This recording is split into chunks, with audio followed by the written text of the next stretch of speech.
how many times in life are you ever part of something from day zero? Mm-hmm. And we have had the gift of that opportunity largely because of Dr. Biddle. I'm Mitch. And I'm Missy. We're coworkers. He's the boss, and we're married. And she's the boss. Together, we host Good Faith Weekly, a podcast on faith and culture. What could possibly go wrong? Tune in and find out. Missy. Welcome to Good Faith Weekly. On this episode, Missy and I are going to catch up, and then later on in the pod, we sit down with Dr. Mark Biddle and Dr. Melissa Jackson, who are creating a new concept in theological education called Sophia, Seminary, and Farm. It's going to be a great pod. Glad you're here. Stay tuned.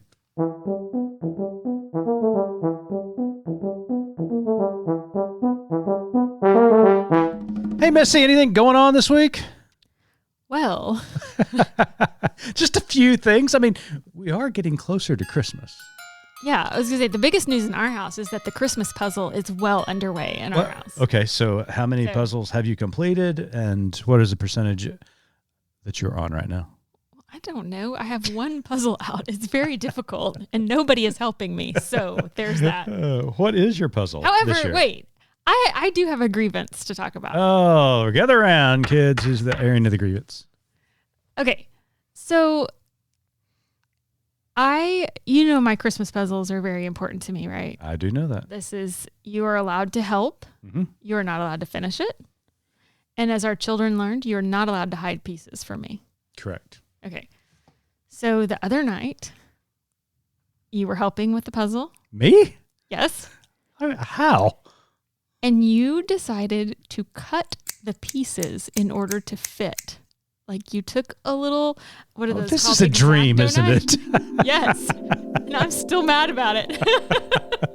Oh, well, I did decorate for Christmas this year. No, you actually didn't. I woke up and there were no decorations. Do you not remember how I was talking about in the dream went? world. I did a great job in the dream world. In the dream world, right. So this time I was horribly upset with you because you swooped in to help me with the puzzle, which I was excited about. And then you just started cutting the pieces to go wherever you wanted them to. Well, it makes sense to me. It totally checks out. But yes, so I'm a little salty about that. Sorry about that. I apologize.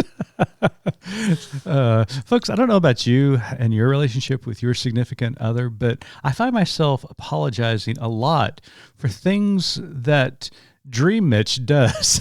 Well, if Dream Mitch would just behave and do what he's asked to do, we'd be better. I do have another little, grievance. I'll save for next week. Okay. Though. All right. So, all right. Yeah, okay. It's not a dream one, an actual real life one. All right, excellent. Well, I can't wait. Yeah.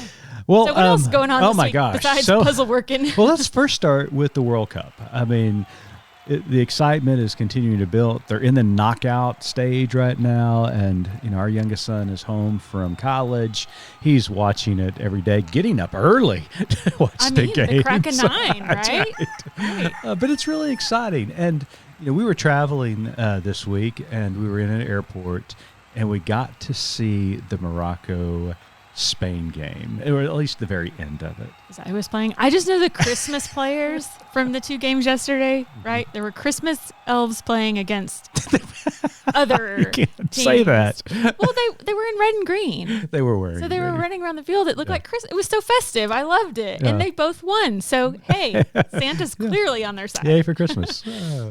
No, Morocco won, and that was a big deal because Spain is a powerhouse, and not only just within the sports world, but just in the socio-political world and the history regarding European colonialism and African oppression from that colonialism. It was just really a cool, significant moment to see Morocco play so hard and do so well. Ended in a 0-0 tie. So they went into penalty. They went into overtime. Wait, I've got this. They went into extra time. Correct. At which there was still no score. Correct. So they went into PKs. Correct. After. At which Spain, right? That's what we're talking about?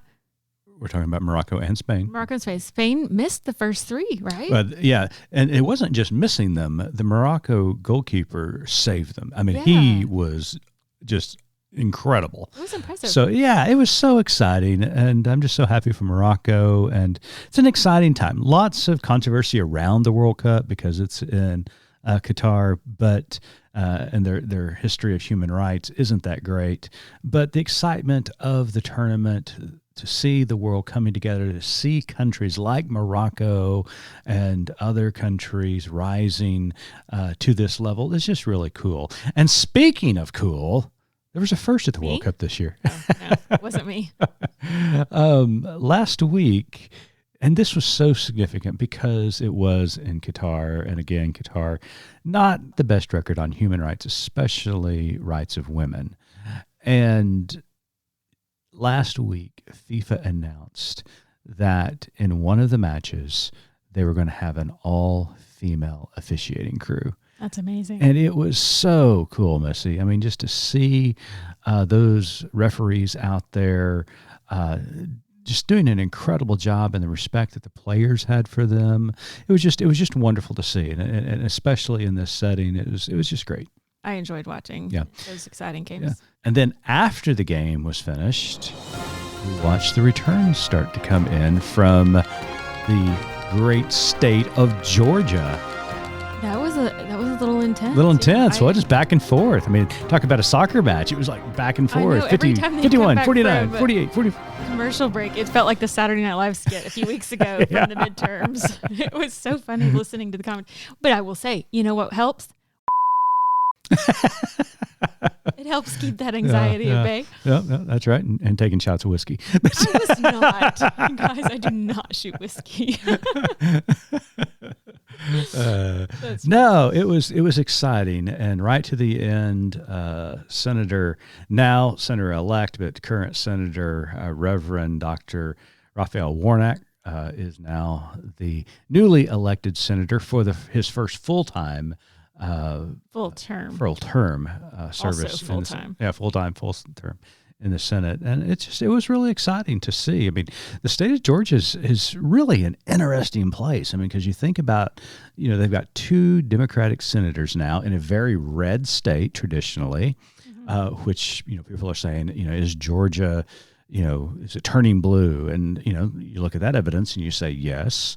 But then, you look back to last month, and probably the rock star of the Democratic Party, Stacey Abrams, gets beat handily by Republican Governor Kemp. And so what's interesting about watching these elections unfold, especially in Georgia, is that if you think that our federal and local government is confused and just trying to figure out a way forward, I mean, the electorate is doing the same. I mean, just even in a state like Georgia, which is traditionally red, but also the state that produced Jimmy Carter. We don't want to forget that. It's just an interesting time, and I think the country is trying to figure it out. Maybe we're getting past this Trumpism. It's still there. I don't want to be naive to think it's gone or away. It's still there. There's still some lingering supporters of his as well. I don't think lingering. I think there's more than that. Yeah, sure. That's true. Definitely not lingering. But what do you think of Herschel Walker's concession speech? I listened to it, and I sat there and thought, where was this Herschel Walker? Who was that? Yeah.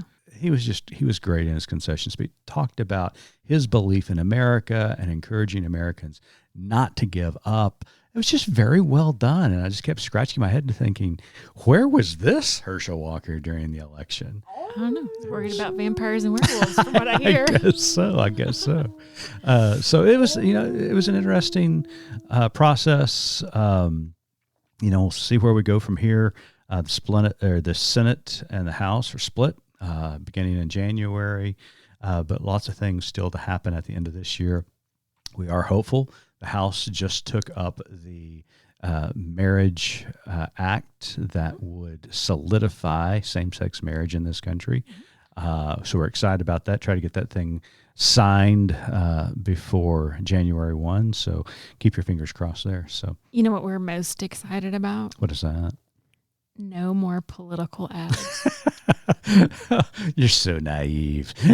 So naive. Actually, you're right, because I already saw down our street already, there's a big, not a billboard, but a campaign sign on the side of the road for one of the city councilmen here. So it's like, oh, here we go. Yeah, I threw it from my mouth a little bit when I saw it. Yeah, I might have to.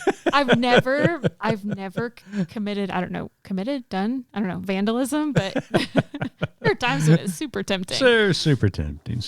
So lots going on in the world. We don't really have time to talk about a lot of the Supreme Court cases that were argued this week, particularly the case dealing with the graphic designer and the court taking up that case to decide once again if these privately held businesses are allowed to discriminate based upon a closely held religious belief or that of freedom of speech. And these are dangerous. And I want to say this, they're complex because I understand the nuances behind them, and they're difficult cases.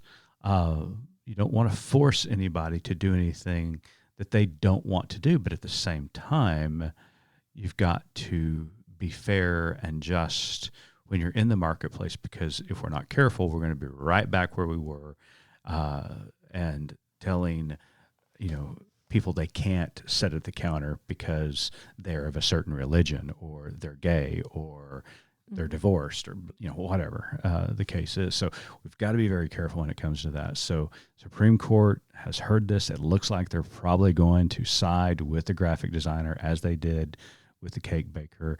Again, I know these issues are very complex from a legal standpoint. From a faith standpoint, Missy, it appalls me that these individuals say that they are Christian and they are acting in this way.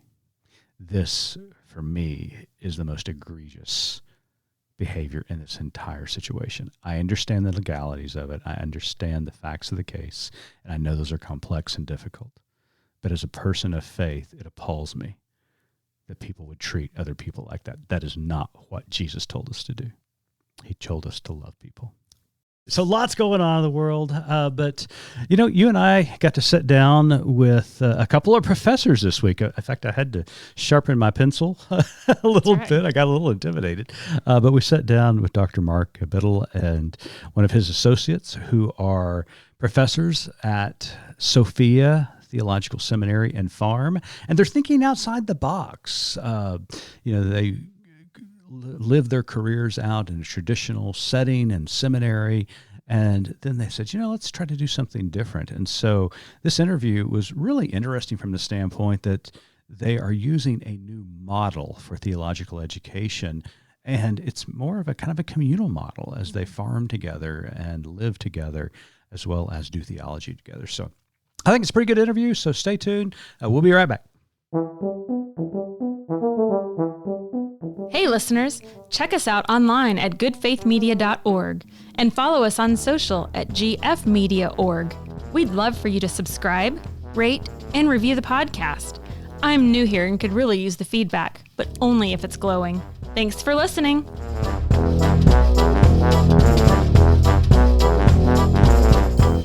Welcome back to Good Faith Weekly. On this episode, we've got two very special guests with us.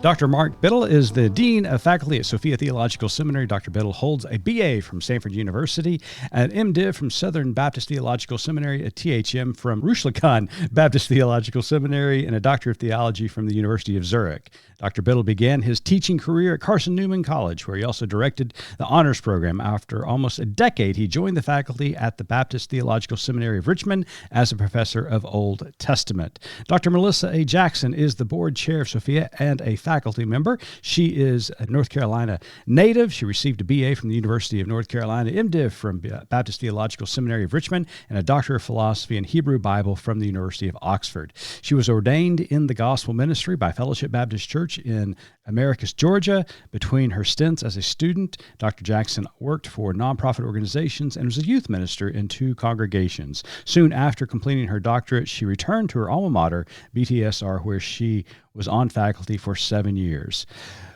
Mark, Melissa, welcome to Good Faith Weekly. Very good to be here. Thank you. Thank you. Let's talk about Sophia. Combining theological education and farming seems, let's just say, both unusual but also natural. So tell the audience about this concept of Sophia and how they came together, these two ideas. I think a big word to use would be confluence, because Sophia has a number of tributaries that gave flow into it. In my own case, we didn't start, the farm idea came along, but as you said, when it did come along, we all said, yes, this is exactly this fits in perfectly. For me, it began with the question of the theological curriculum and how pedagogical questions and how the church is changing and what ministry will need to look like as we go forward. And I frequently say that I belong to the generation that will not take the church into its new place and its new directions. And I do not have the wisdom. One of my graduate school supervisors used to say that I could analyze the heck out of a problem, but wasn't very good with solutions. And so I can go on and on about how I think that the church is facing difficulties. Mm-hmm. And I believe that God has a purpose for the body of Christ in the world, and the church is not about to die. It's just going through some rebirth pains. Mm-hmm. Now, what it's going to be reborn as, I don't know. I do know that to prepare, I do think that it will need a prepared ministry, an educated ministry, and probably that ministry, those ministers will be facing challenges that are as difficult as any clergy have ever faced. So how do you prepare people for an unknown future? And I did my undergrad degree at Samford in an honors program that was interdisciplinary. And then I directed one at Carson Newman that was largely interdisciplinary. And I have often thought that the way we teach the traditional curriculum in seminary, which, as you know, is by discipline and siloed, as though the Old Testament wasn't the source for the new, and the new didn't come out of the old, and the new and the old together aren't the source for the theology of the church, and the theology of the church did influence the history of the church, and so on and so forth, until you get down to today, where the need to understand that long trajectory is very important in answering the questions that we face today. Right. So for years, not just toward the end of BTSR, but for a decade or more before that, if I was driving down the country road going to preach in some church on some Sunday, I would be thinking about, boy, if I had my way, we'd redo this thing. Sure. We'd redesign the whole shooting match. And we want to talk a little bit about the importance of kind of the communal concept here in a second. But Melissa, this idea of combining theological education with farming is just not, I mean, a lot of it is to bring students and professors together, but it's also another funding model, because as we know, our institutions are suffering financially. A lot of times our theological education is funded through denominational entities, through not only tuition and grants and foundations, but congregational. All of that is starting to dwindle. So this model of combining theological education with farming has some very practical elements to it. So can you speak to that kind of financial arm around it? Sure. And so I'm not sure why Dr. Biddle says that he's not good at solutions, because sort of the most practical first step that we took as a small group starting this was that he had a double-sided piece of paper. Uh-huh. One side had a list, challenges facing theological education. And on the other side was a proposal for a model that meets these challenges. And so the top 2 or 3 items on that list of challenges revolved around sustainability, specifically financial sustainability. Mm-hmm. So one of the things we're trying to be very clear about is that this paired up model of a seminary and a farm is for financial sustainability, that the farm is a business and the proceeds from the business sustain the operating costs of the seminary, which is very different than saying we have a farm that is simply a learning lab for theological education, or we have a farm that's growing vegetables for donation. Tithing is part of the operations of the farm, but the farm is the financial piece to support the seminary. So it is foundationally built on the idea that the best way for this community to be sustainable is to be self-sustaining, so that those of us who are part of the community put in the work into the farm that then supports the work of the seminary. So they're bound together, but the farm is the financial stability for the seminary. And so it's not a foundation. It's not susceptible to the same kinds of ebbs and flows that, the stock market or whatever, right. Denominational support, like any pieces of that come into the seminary. Our imagination is that we can use those things to expand the work of the seminary. We don't have to use those funds to keep the lights on. Mm-hmm. So then the kind of next layer effect is the direct effect it has on the students, that they then don't have tuition fees and housing costs because the farm proceeds are sustaining that. And so then students don't graduate with any more debt than they came in with. I mean, we can't control that, obviously, but we are then, as part of our own care for the community, again, we're helping the students leave financially in better financial shape than they might have been in a more traditional environment. I love that model. I mean, it makes so much sense in today's age. Now, Mark, this may be the most important question of the entire interview. So, oh dear, what is the crop that you will be growing at the farm? Because if you say wheat for hops to make beer or grapes to make wine, I will fill out an application today. Well, stay tuned. I mean, the answer is, once, it's hard to describe how I used the word confluence before. Once we started thinking along these lines, everything just sort of, it's like popcorn popping. Yeah, this will fit and that'll fit. And we are what used to be called in my part of the world, where I grew up in Alabama, a truck farm. We're growing vegetables. Yeah. Just good, hearty, healthy vegetables. Because we don't want to be what's called a monoculture. We don't do monoculture agriculture because right. that's the cash crop kind of thing. We're trying to be the whole notion of creation and creation care and creation theology and wisdom theology, very important to everything we do. Sustainability and all of it, not just sustainable, but healthy, not just healthy, but even pretty if possible. We've grown some beautiful vegetables this year. I've just been very pleased on occasion. So we want to model what is wholesomeness and healthiness in the food we grow and how we grow it. We won't be certified organic. That's expensive. Sure. But we're using strictly organic principles. Good. Excellent. We want to be good stewards. That's another big word for us, stewardship. Yeah. We want to be good stewards of God's creation.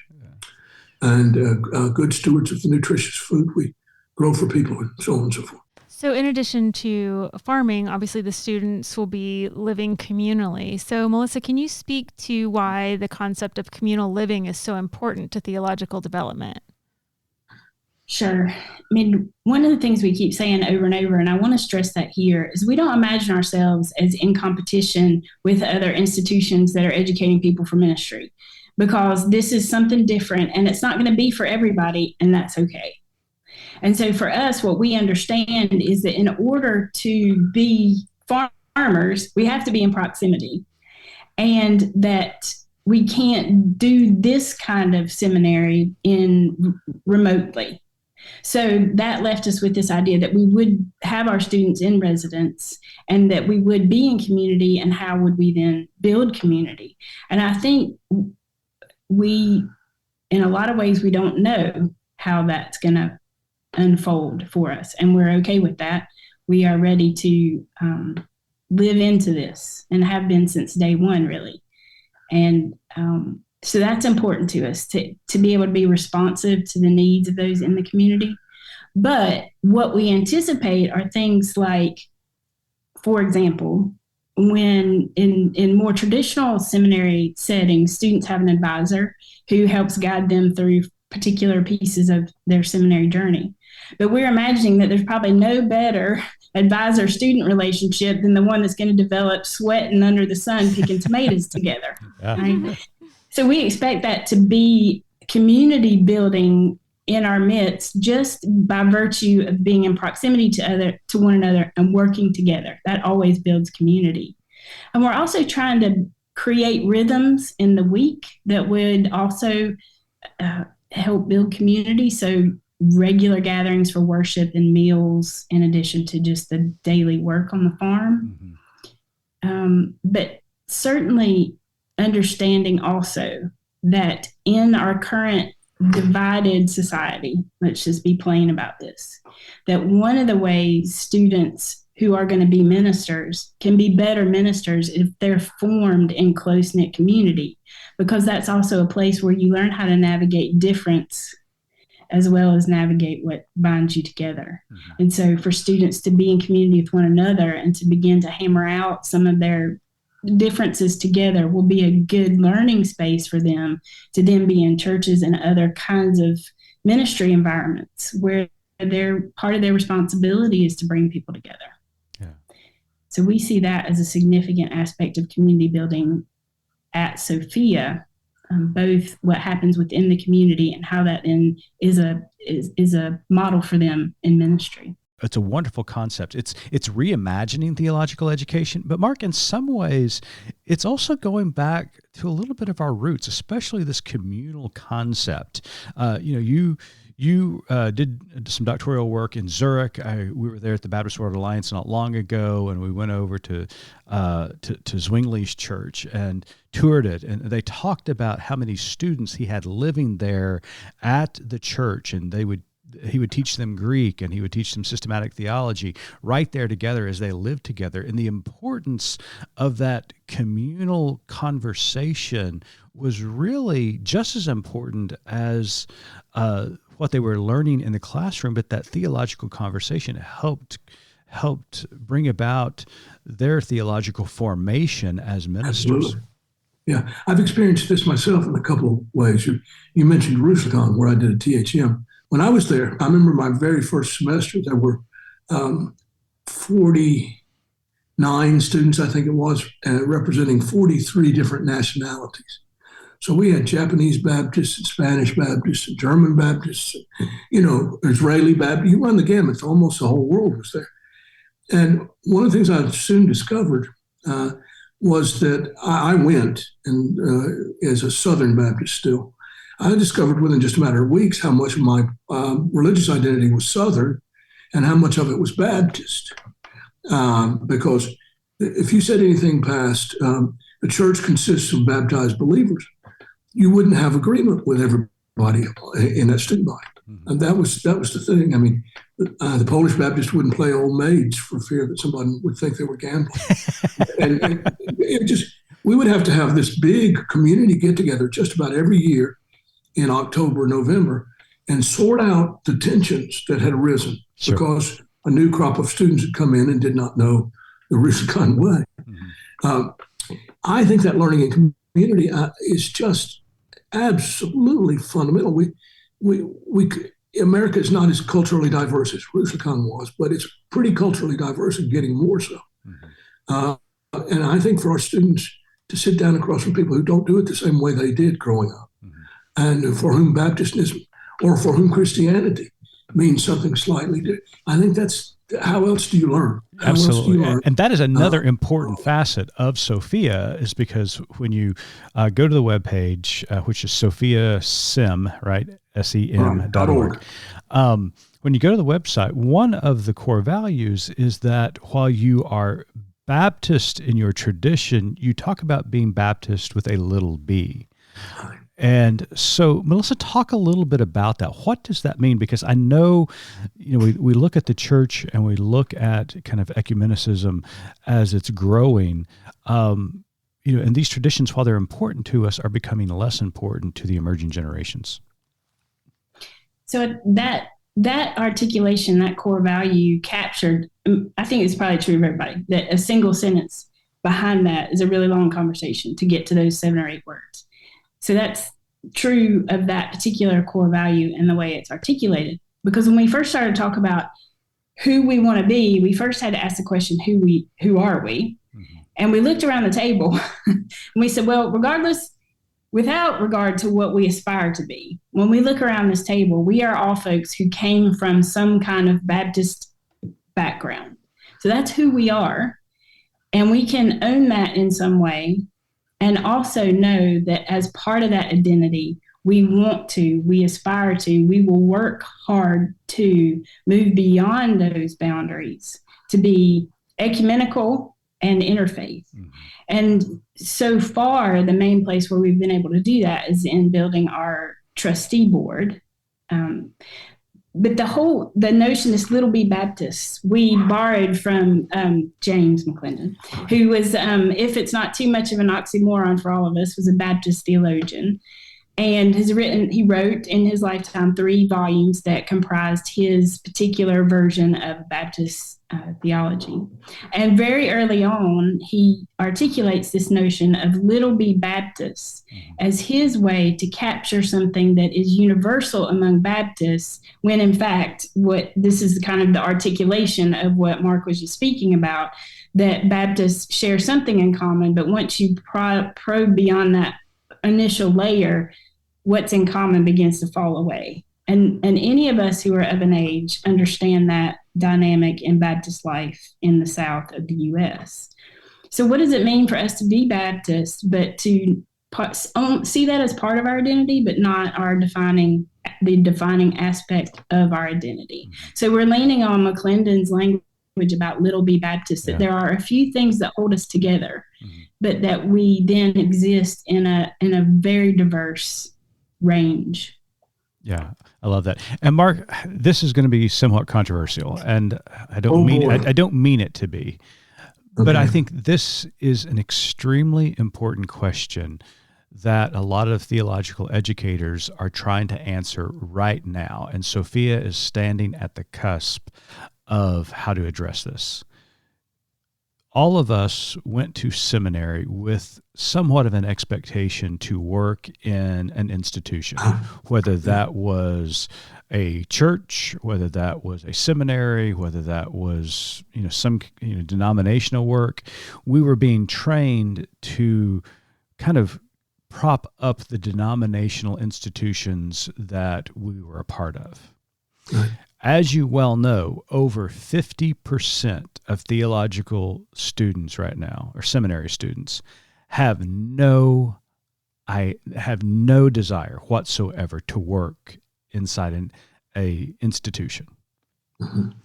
How is Sophia going to address that? Is the curriculum that you're developing going to be more practical in nature? Not that theological education was ever impractical, but to address this idea that many of your students will have no desire whatsoever to work inside a local church or denominational entity, but would rather live out in the world being communal priests or communal pastors or ministers or public theologians. So speak to that, if you will. Yeah, we're all very acutely aware of that issue and sensitive to it. And we've designed our curriculum. We address that question in, I think, at least 3 ways. I'm going to ask Melissa to supplement me here if I don't get everything quite right. One is, again, in the very nature of the curricular design. We are going to, everything will be team taught in seminars. We won't start with Genesis 1. We'll start with a big idea. Let's say creation, because it's so important to us. And we'll read some Old Testament text, Genesis 1, Proverbs 8. We'll read some New Testament text, John 1, Romans 8, Romans 1 and 2. And we'll look at some church history and some systematic theology. That's in what we could think of as the big seminar. A second seminar will pick right up with where that left off and talk about how is creation important to Christian faith, creation care, important in Christian faith. What are the questions that are being asked today? What are the means for addressing it? And continue on through. So our curriculum is designed not to prepare people for a specific kind of job, but to prepare people with the right ways to think about things and with the right information. And the right, one of my favorite lines from T.S. Eliot, I'll always butcher it, but it goes something like that. In all of the data, where's the knowledge? In all of the knowledge, where's the wisdom? Oh, I love that. And we want, you have to have data, you have to have knowledge, but we named the place Sophia because we want our students to leave with a kind of wisdom that they wouldn't normally get somewhere else, so that they can address those very questions. You're out here, the seminary didn't give you a game plan for what kind of ministry you're going to be in. We prepared you to think like a theologian. We prepared you to put it into application. Now, we'll call us if we can help you. We're going to be praying for you and watching you and proud of you. But there's the world in front of you. Go.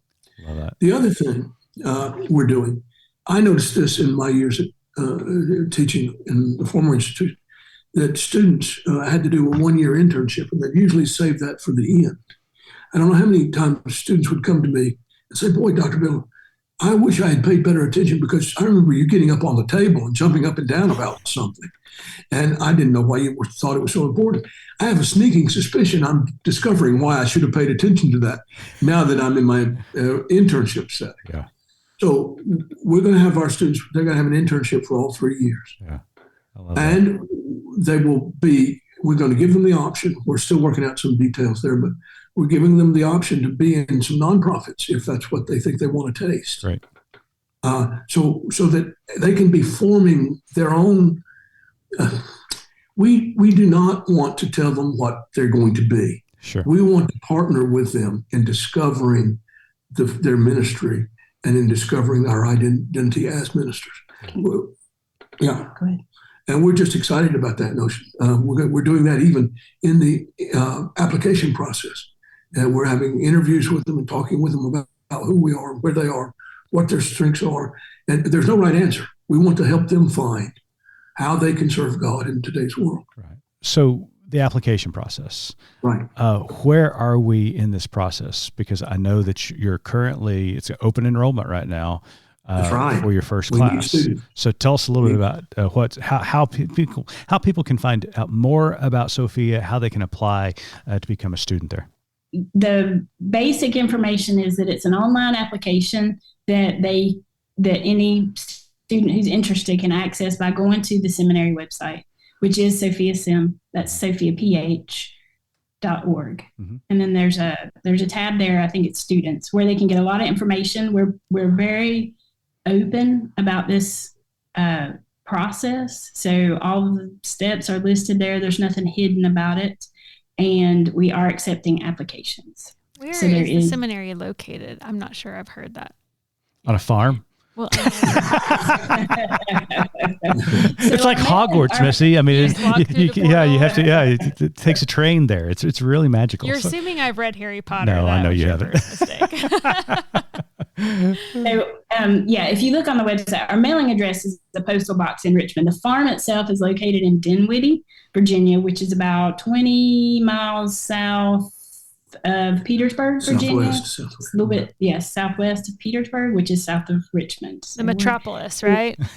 We are. It is a small place, beautiful and small. So that's where we are. This is a whole another kind of avenue of conversation, but we are, we've been in a 2-year phased purchase of the property. Mm-hmm. That's a beautiful story that is its own kind of narrative, but that is coming to an end. We should be closing on the purchase of the property in 2023 early. So we're already, I always say it's the now and future home of Sophia, because we've been farming there now for over 2 years. We started that during the pandemic because we could do it safely. And then through the process of discernment with the current owner, who's also our farm steward, is for that to be Sophia's home, as it already is, but in a more significant way. A legal way. And legal, yes. So what I was just going to add to the conversation about application, curriculum, and how we understand this process of discerning a future beyond seminary is this idea of collaboration. that we understand as faculty and leadership of Sophia that we have an enormous responsibility to create structure around students through which they can learn, but that's a collaboration with students as well. So having them in internships for the entire time, but also building a lot of space into the curriculum for them to do their own research. Mm-hmm. So it's a more European model where students will do a lot of independent research in advance of the seminars, so that the seminars then become an opportunity for us to expand on what we've all learned in that process. And so that time they have to do their own work, their own research, will be only semi-structured to give them an opportunity to kind of ferret around in there and find the places where their imagination and their energy gets ignited, and to have an opportunity then to continue to investigate and write and think and read and talk about what interests them, with the expectation being that once we get all those different thoughts in a room together, that they can really just ping off of each other and have a very vibrant learning environment that is driven by the students as they're in the process of finding out how they want to live out their call after ministry. Because I think this was part of one of the things you said very first, is that we know that the church is going to look different, and if it's even going to look like the church, but we don't know what that is going to be. Right. And so we need to prepare students to be the people who are going to make those changes. Shape that future. Yeah. Rather than try to decide what it's going to be and push them toward it in some way. Well, it is a great concept. Dr. Mark Biddle, Dr. Melissa Jackson, Sophia Theological Seminary and Farm, thank you so much for being with us. We wish you the very best. If you want to find out more about the seminary and this incredible new opportunity, please go to sophiasem.org. You can find out more about the school, the farm, and you can apply. Make sure to apply, because this is going to be a great opportunity. You'll be the first class. How exciting is that? Well, Mark and Melissa, before we let you go, we've got one last question that we ask all of our guests, and I'm going to let Missy take it away. So, Dr. Biddle and Dr. Jackson, thank you for being with us today. As you know, our tagline at Good Faith Media is "There's more to tell." So, in light of our conversation today and the work that you're doing, what is your more to tell? And we'll start with Melissa. Well, we're in the process at the end of the year, a series of emails talking about this Advent line, the already and the not yet. Mm. And so for us, I feel like the more to tell is that everything is kind of stretched out before us. And the beauty of what we're doing, how many times in life are you ever part of something from day zero? Mm-hmm. And we have had the gift of that opportunity largely because of Dr. Biddle. And so for us, there's just this brilliant thing out there that's being born every day. And I know that for me, I'm waiting to see what that more is as it really just unfolds from here. Yeah. When I think about what's more to tell, I think back about what was really fundamental for me personally. Now I'm going back, this is very personal for me. When the former institution folded, I felt like, but I haven't taught my last student. I am not finished teaching.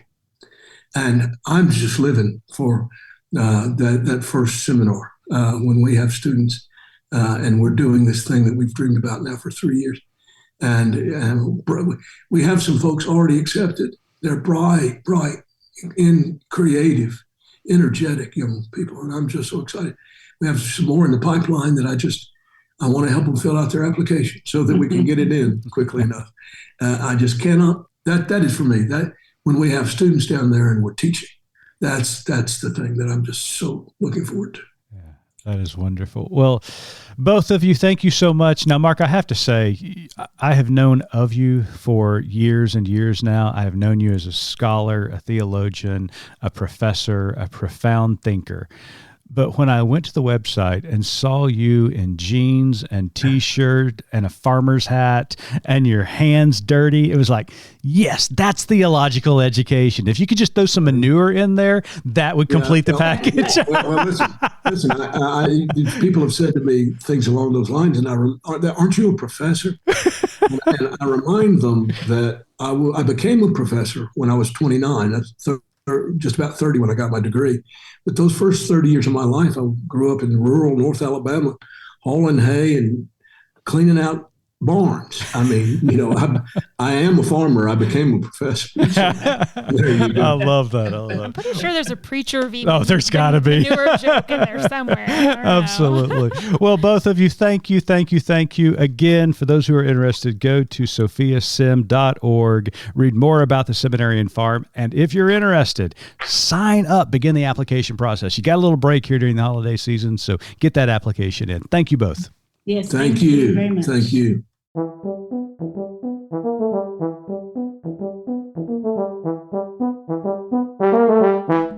Talk about thinking outside the box and farming and doing theology. Wow. Okay, I'm out on both counts. Let's just be honest. Yeah, me too. I mean, I'm not a farmer. I think it's such an interesting model and something we've talked to many people in our world lately about sustainability and about trying to find ways to bring in entrepreneurialism business ideas. Any opportunity to figure out a way to provide education to students without them having to go into debt these days is A-okay with me. And what an experience. Absolutely. I mean, you think about, and Sophia is not the only school out there trying to do theological education and education at large differently. And some of these concepts are just so new and innovative, but they're not, it's not just an educational moment in one's life as they learn about facts and formulas and philosophy. They're turning this time into an experience, a true experience that's helping shaping not only minds, but life in general. So you went to seminary. I did. Years ago. Years and years ago. So my first question, what in 30 seconds or less, what were you expecting when you went there? Oh my gosh. Well, you do know I went to seminary a flaming fundamentalist. I'm not sure you can use those two words together. I think that might mean... Is that an oxymoron? I don't think oxymoron is the right word either. I just think... A contradictory in terms? Maybe. I don't know. Maybe not. No, I was a good little fundamentalist. I listened to Rush Limbaugh, Pat Robertson, all of those characters, Jerry Falwell, they were my heroes. And you're really going to have to stop. I know people are pulling off to turn off the podcast right now. But yeah, I was a fundamentalist. And so when I went into seminary, I just thought it was going to be, like felt boards. No, not felt board, but I just thought it was going to be a Bible study on steroids.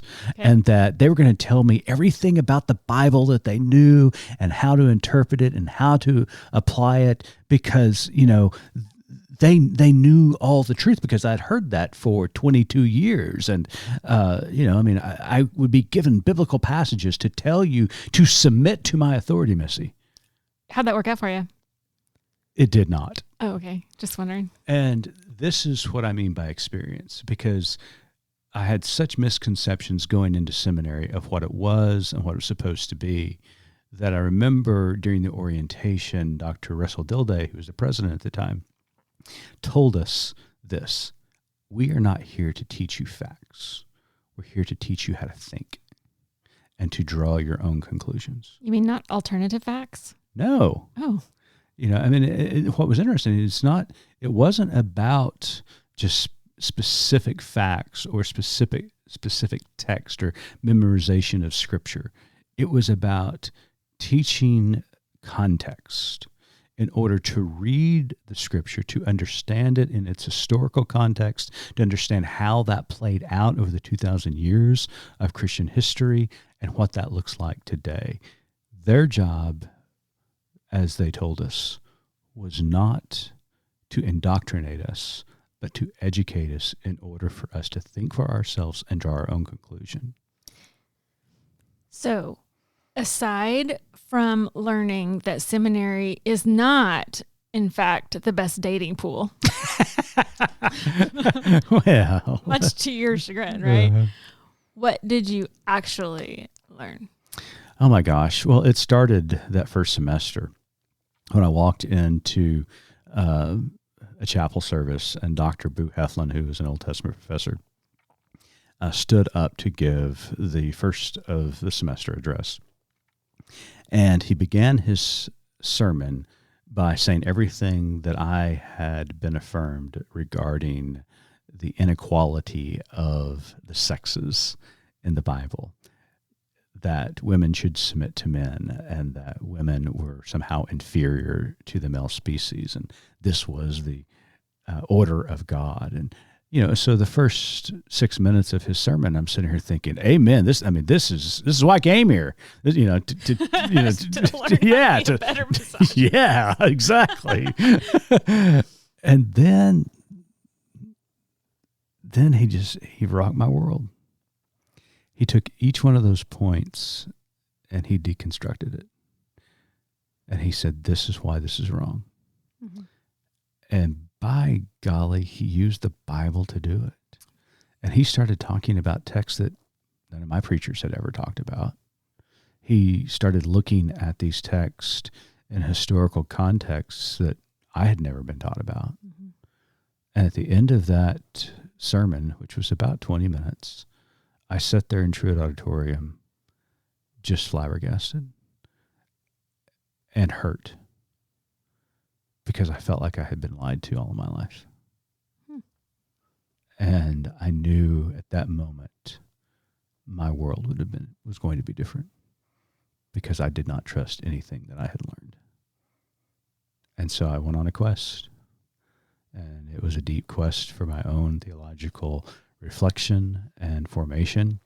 And I didn't trust anybody else to do it. I did, trust individuals like Dr. Heflin, other professors that I encountered at Southwestern, and just began this personal journey of trying to find out who I really was, because all of a sudden I realized who I wasn't. And I wasn't that raving fundamentalist who walked through the doors of Southwestern Seminary. And then the spring rolled around, and probably one of the most influential moments in my career and personal faith journey happened. And the trustees at Southwestern Seminary fired Dr. Russell Dilday.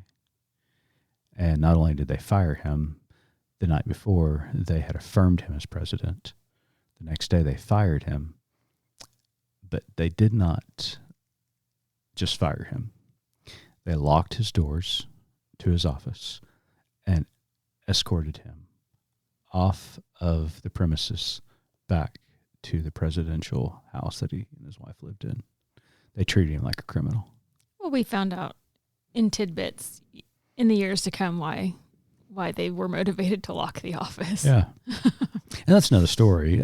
But for another day. Yeah. But I will never forget standing there as Dr. Dilday walked by, being escorted out of the rotunda at Southwestern and outdoors, thinking, what is going on?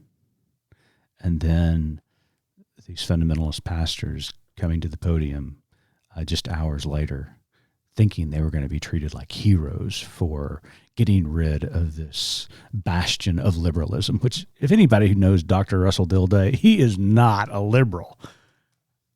And I sat there and listened to them talk and demonize Dr. Dilday, and I just sat there in my seat and said, you're liars. You are liars. And the words of Jesus kept echoing in my head, you brood of vipers. And that's what they were. And I knew at that moment, as I did when Dr. Heflin delivered that sermon, that my life was about to radically change. And it did, big time.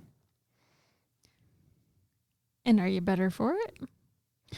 I am freer for it. Mm-hmm. And I personally would like to think I'm better for it, but I think I am freer for it. I think I have benefited from it from the standpoint that it's given me a thirst for discovery, mm-hmm. and that I am a denier of certainty.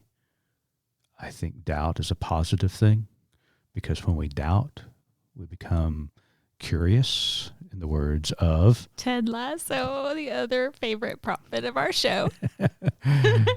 We should have pictures hung up of all of our favorite prophets. We have Moira Rose and we have Ted Lasso. Who else can we add to that? Oh my gosh, we'll have to think. Give us some suggestions. Yeah.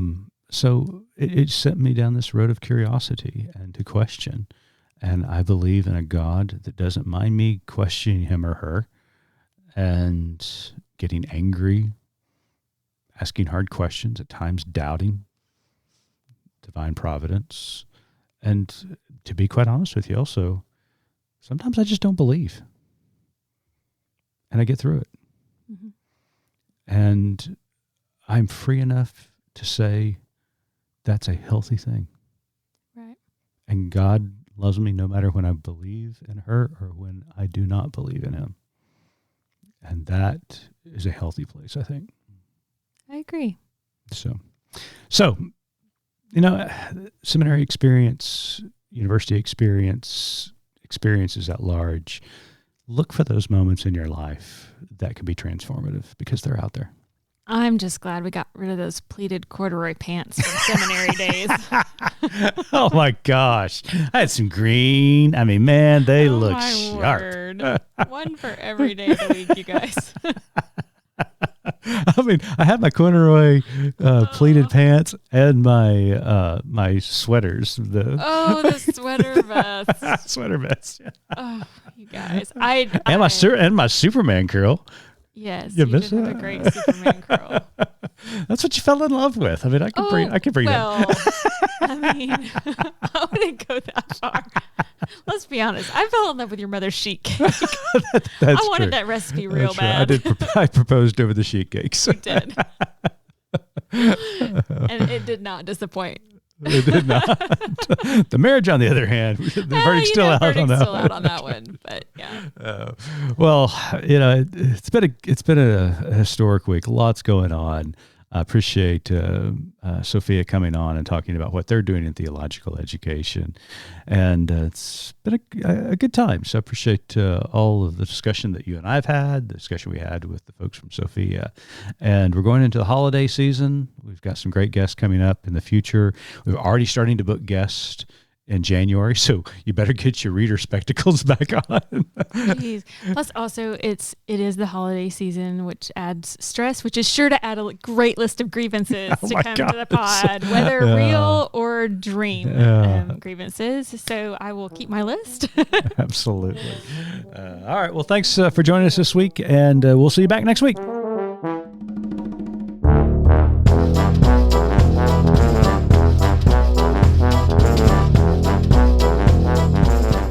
You've been listening to Good Faith Weekly, hosted by Mitch and Missy Randall. This weekly podcast from Good Faith Media discusses matters of faith and culture. Subscribe wherever you get your podcast and give us a like and a glowing review. We produce the podcast out of Norman, Oklahoma. Our music comes from Pond 5. And we're supported by listeners like you. Learn more about us at goodfaithmedia.org.